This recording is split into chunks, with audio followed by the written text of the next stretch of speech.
আসসালামু আলাইকুম। ওয়ালাইকুম আসসালাম ভাই। ভাই রোজা ছিলেন? ভাই রোজা ছিলাম। রোজা ছিলেন ও, খাওয়া দাওয়া হয়েছে? ভাই খাওয়া দাওয়া হয়েছে।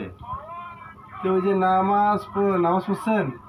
নামাজ তো পড়ছি, রোজা যেহেতু ছিলাম তা নামাজ পড়বো না, নামাজ পড়ছি। এই যে নামাজ পড়িয়ে যে আপনি বিড়িটা খানছেন, হ্যাঁ এটা কি ঠিক কাম করেছেন? ভাই, বিড়িটা নামাজ পড়িয়ে খাওয়াটা ঠিক নয়। জি এটা ঠিক আছে যেহেতু পবিত্র একটা রমজান মাস, রোজা ছিলাম, জি কিন্তু নামাজও পড়ছি। কিন্তু আমার হুট করিয়া আমার একটা এমন এক মানে মাথার ব্রেন্ডে আমার একটা পুরানো স্মৃতি মনে পড়লো। আচ্ছা আচ্ছা এই কারণে ভাই আমি এই বিড়ি নিয়ে বসলাম। আচ্ছা, স্মৃতিটা কি বলা যাবে? ভাই আমি যখন আমার লাইফে, আমি স্কুল লাইফে যখন লেখাপড়া করি, আচ্ছা আচ্ছা তখন আমার গ্রামের এক পার্শ্ববর্তী মেয়ে, জি আমি প্রেমে পড়ি না, সে আমাকে নিজেই প্রেমে ফাঁদে ফেলাইয়া সে হঠাৎ করিয়া আমাকে ছেড়ে অন্যজনের সঙ্গে বিয়ে হয়ে গেছে। রে, তখন ভাই আমি কি করি, তখন আমি মানে আমার নিজের জীবনটাকে আমি নিজেই কন্ট্রোল করবেন না পেয়ে ভাই আমি আমার এই ব্যর্থ জীবনটাকে আমি আমার আস্তে আস্তে আমি নষ্ট করে ফেলছি ভাই। বুঝছি। তাহলে এই মেয়েটা যদি আপনার কাছে এখন বর্তমানের জন্য নাই নাকি, জি এখন আপনি কিভাবে এই মেয়েটা কি বলতে পারবেন না? ভাই, ওই মেয়েকে আমার ভোলার পক্ষে অসম্ভব। তার কারণ ওই মেয়ে আমার রক্তর সঙ্গে মিশে গেছে এবং আমার আত্মার সঙ্গে মিশে গেছে ভাই। যদি মনে করেন ওই যে এতদিন আমরা মনে করেন যে খাই নাই, তেবেলা খাচ্ছি, জি আজকে যে আমরা মনে করেন ওজা দিচ্ছি, জি যে ওজা দিয়ে মনে করেন একবারও খাই নাই, ইফতারির টাইমে খাইলাম, এটা কি চলে না? ভাই, সবে চলছে।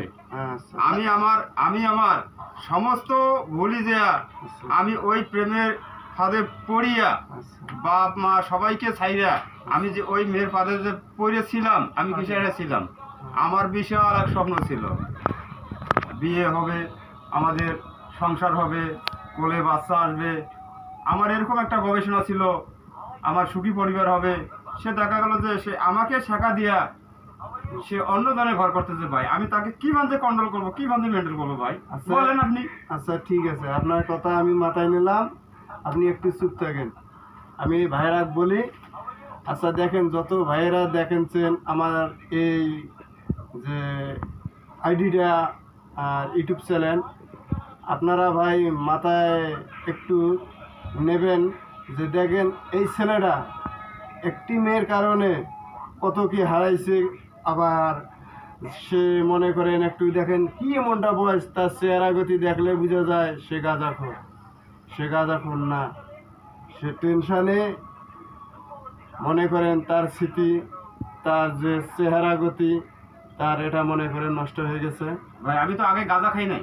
আচ্ছা আচ্ছা ঠিক আছে আমি বলতেছি ভাইরা দেখেন, আপনারা কিন্তু এই ভুল করবেন না, এই ভাইটা যতটুকু ভুল করছে আপনারা এই ভুল করবেন না। আর কিভাবে যে দেশ কি যে আমাদের পরিবার কি যে মানে কিভাবে চলা যাবে, তারপর মাথায় একটু হইলেও নেবেন, আর মনে করেন লাইক কমেন্ট করবেন, সাপোর্ট করবেন।